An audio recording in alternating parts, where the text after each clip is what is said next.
नमस्कार, मैं विकास। यदि आप भी यूपी टेट, सुपर टेट, लेखपाल, पुलिस कांस्टेबल किसी भी परीक्षा की तैयारी कर रहे हैं तो अभी सब्सक्राइब करिए हमारे चैनल स्टडी मेरी जिद को और पाइए बिल्कुल फ्री क्लासेस। नमस्कार, स्वागत है आपका स्टडी मेरी जिद में। मैं विकास। आज है रविवार और हर रविवार को आपकी करंट की क्लास हुआ करेगी जिसमें हम पूरे एक सप्ताह के सभी महत्वपूर्ण प्रश्नों को करेंगे। तो चलिए शुरुआत करते हैं। आज हम 30 जनवरी से 5 फरवरी तक के जितने भी वन लाइनर में मोस्ट इंपॉर्टेंट करंट अफेयर्स के प्रश्न बन सकते हैं वो इस वीडियो में हम करेंगे। तो शुरुआत करते हैं। पहला आपका प्रश्न है कि उत्तर प्रदेश की झांकी को गणतंत्र दिवस परेड 2022 की सर्वश्रेष्ठ राज्य झांकी के रूप में चुना गया। तो सर्वश्रेष्ठ राज्य की झांकी के रूप में किस राज्य की झांकी को चुना गया? तो ये चुना गया उत्तर प्रदेश की। ठीक है, आगे बढ़ते हैं। प्रश्न आपका अगला है कि गुजरात में जामनगर के पास खेजड़िया पक्षी अभ्यारण्य और उत्तर प्रदेश में बखेरा वन्यजीव अभ्यारण्य को रामसर समझौते द्वारा अंतरराष्ट्रीय महत्व के आर्द्रभूमि के रूप में सूचीबद्ध किया गया। यानी गुजरात में जामनगर के पास जो खेजड़िया पक्षी अभ्यारण्य है और उत्तर प्रदेश का बखेरा वन्यजीव अभ्यारण्य है, इन दोनों को रामसर समझौते द्वारा अंतरराष्ट्रीय महत्व के आर्द्रभूमि के रूप में सूचीबद्ध किया गया है। आगे बढ़ेंगे। प्रश्न आपका अगला है कि अरावली जैव विविधता पार्क को भारत का पहला अन्य प्रभावी क्षेत्र आधारित संरक्षण उपाय OECM स्थल घोषित किया गया है। ठीक है, चलिए आगे बढ़ते हैं और आपका प्रश्न हम अगला देखेंगे कि GA श्रीनिवासन मूर्ति को रक्षा अनुसंधान और विकास प्रयोगशाला DRDL का निदेशक नियुक्त किया गया है। ठीक है, आगे बढ़ते हैं। प्रश्न अगला है कि लेफ्टिनेंट जनरल मनोज पांडे ने थल सेनाध्यक्ष के रूप में पदभार ग्रहण किया है। तो थल सेनाध्यक्ष कौन है? ये है हमारे लेफ्टिनेंट जनरल मनोज पांडे। आगे बढ़ते हैं। प्रश्न आपका अगला देखेंगे। प्रश्न अगला है कि नीरज चोपड़ा को 2022 Laureus world breakthrough of the year award के लिए नामांकित किया गया है। तो Laureus world breakthrough of the year award के लिए किसे नामांकित किया गया? तो यह किया गया है नीरज चोपड़ा को।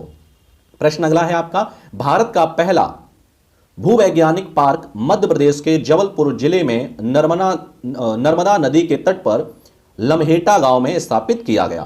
तो भूवैज्ञानिक पार्क कहां हुआ है? इसका स्थापन हुआ है मध्य प्रदेश में। और मध्य प्रदेश में पूछा जाए कहां हुआ है तो यह हुआ है जबलपुर जिले में। और किस नदी के तट पर? तो हुआ है नर्मदा नदी के तट पर। और गांव पूछा जाए तो कौन सा है?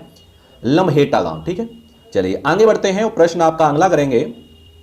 प्रश्न अगला है कि पुर्तगाल में प्रधानमंत्री HE एंटोनियो कोस्टा 30 जनवरी 2022 को फिर से चुने गए। यानी पुर्तगाल के फिर से प्रधानमंत्री के रूप में किसने पदभार ग्रहण किया? तो यह किया है HE एंटोनियो कोस्टा ने। आगे बढ़ते हैं। प्रश्न अगला है लद्दाखी संस्कृति और पारंपरिक विरासत का वार्षिक उत्सव स्पुतनिक बूस्टर 30 जनवरी 2022 को शुरू हुआ है। ठीक है, तो स्पुतनिक बूस्टर जो त्योहार है वो कहां का है? ये है लद्दाख का। आगे बढ़ेंगे। प्रश्न आपका अगला है, अगला देखेंगे कि वित्त मंत्री ने भारत की आजादी के 75 साल से लेकर 100 साल तक अमृतकाल, किसके काल? अमृतकाल के लिए 4 सरकारी प्राथमिकताओं को सूचीबद्ध किया है। तो अमृतकाल के लिए कितनी सरकारी प्राथमिकताओं को सूचीबद्ध किया? तो यह किया है 4।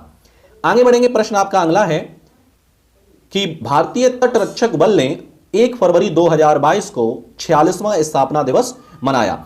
तो भारतीय तटरक्षक बल ने अपना 46वां स्थापना दिवस कब मनाया? तो यह मनाया 1 फरवरी 2021 को। चलिए आगे बढ़ते हैं और प्रश्न आपका अगला देखेंगे। प्रश्न अगला है कि ऑस्ट्रेलियाई टेनिस खिलाड़ी एशले बार्टी ने अमेरिकी डेनियल कोलिंस को हराकर ऑस्ट्रेलियन ओपन महिला खिताब जीता।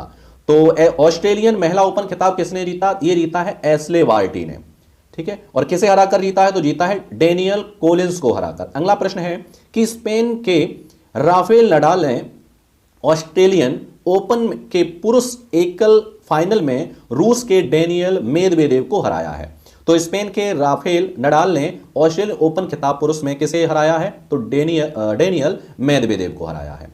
आगे बढ़ते हैं। प्रश्न आपका अगला है कि PR श्रीजेश ने जीता world game athlete of the year का पुरस्कार। तो world games athlete of the year 2021 का खिताब किसने जीता है? ये जीता है PR श्रीजेश ने। आगे बढ़ते हैं और इस वीडियो का लास्ट प्रश्न है आपका कि अभिनेत्री प्राजक्ता कोली भारत की पहली संयुक्त राष्ट्र विकास कार्यक्रम युवा जलवायु चैंपियन बन गई हैं। तो ये थे एक सप्ताह के आपके मोस्ट इंपोर्टेंट प्रश्न जो मैंने आपको इस वीडियो में कराए हैं, और मिलते हैं आपको अगले संडे एक सप्ताह के करंट अफेयर्स के साथ। तब तक के लिए धन्यवाद।